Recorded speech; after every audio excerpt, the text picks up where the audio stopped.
April 1 నుంచి toll gates వద్ద ఆగవలసిన పని లేదు. కొత్త రూల్స్ అమల్లోకి రానున్నాయి. ఈ రూల్స్ ప్రకారం ఫాస్టాగ్ అసలు కట్టవలసిన అవసరం కూడా లేదు. పూర్తిగా టోల్ గేట్స్ దగ్గర ఆగకుండా స్పీడ్గా మీ కార్ ఏది వెహికల్ ఉంటే ఆ వెహికల్ తోటి నేషనల్ హైవేస్లో ఏ హైవేస్లోనైనా ఈజీగా వెళ్ళొచ్చు.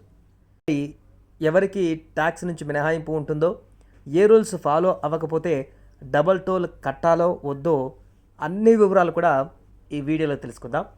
దేశంలో జాతీయ రహదారుల రూపురేఖలు మారబోతున్నాయి. టోల్గేట్ విధానాలలో అనేక మార్పులు వస్తున్నాయి. ఈ క్రమంలోనే రహదారుల అభివృద్ధి, రవాణా సౌకర్యాల మెరుగుదల కోసం కేంద్ర ప్రభుత్వం కొన్ని కీలక నిర్ణయాలు తీసుకుంది. దీంతో టోల్ ప్లాజాల వద్ద గంటల తరబడి నిరీక్షణకు స్వస్తి పలికే అవకాశం ఉంది.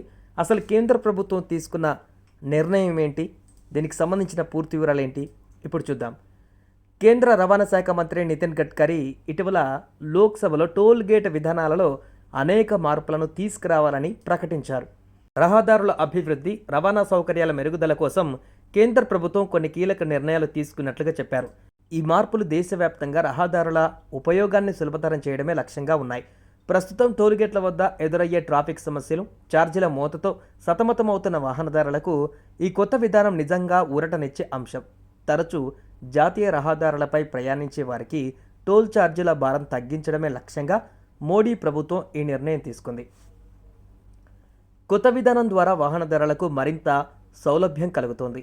ఇది టోల్ ప్లాజాలలో గడిపే సమయాన్ని తగ్గించడమే కాకుండా టోల్ చెల్లింపులను కూడా నిరంతరంగా ట్రాక్ చేయగలదు.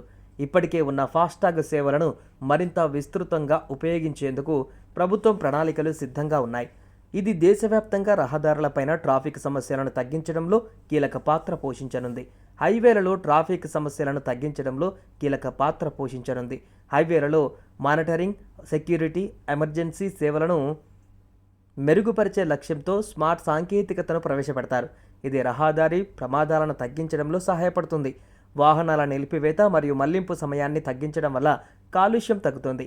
ఇంధన వినియోగం తగ్గడం ద్వారా కార్బన్ ఉద్గారాలు తగ్గుతాయి. కేంద్ర ప్రభుత్వం రవాణా రంగం సమగ్ర అభివృద్ధి లక్ష్యంగా పెట్టుకుంది. దీని ద్వారా దేశ ఆర్థిక ప్రగతికి తోడ్పాటు అందనుంది. మరోవైపు రోడ్డు రవాణా, రహదారుల మంత్రిత్వ శాఖ వినూత్న ఆలోచనతో ముందుకొచ్చింది. సంవత్సరానికి 3,000 లేదా 15 సంవత్సరాలకు ఒకేసారి 30,000 చెల్లించేలా వార్షిక, జీవితకాల టోల్ ఫీజులను ప్రవేశపెట్టాలని యోచిస్తోంది. దీనివల్ల ప్రభుత్వానికి నిరంతరాయంగా ఆదాయం వస్తుంది. అంతేకాకుండా టోల్ ప్లాజాల వద్ద వాహనదారులు నిరీక్షించే సమయం కూడా ఆదా అవుతుంది.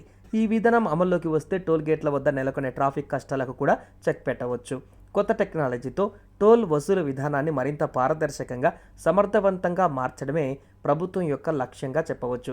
ఈ విధానం అమల్లోకి వస్తే జాతీయ రహదారులపైన ప్రయాణం మరింత సులభంగా, ఆహ్లాదకరంగా మారుతుందనడంలో ఎలాంటి సందేహం లేదు.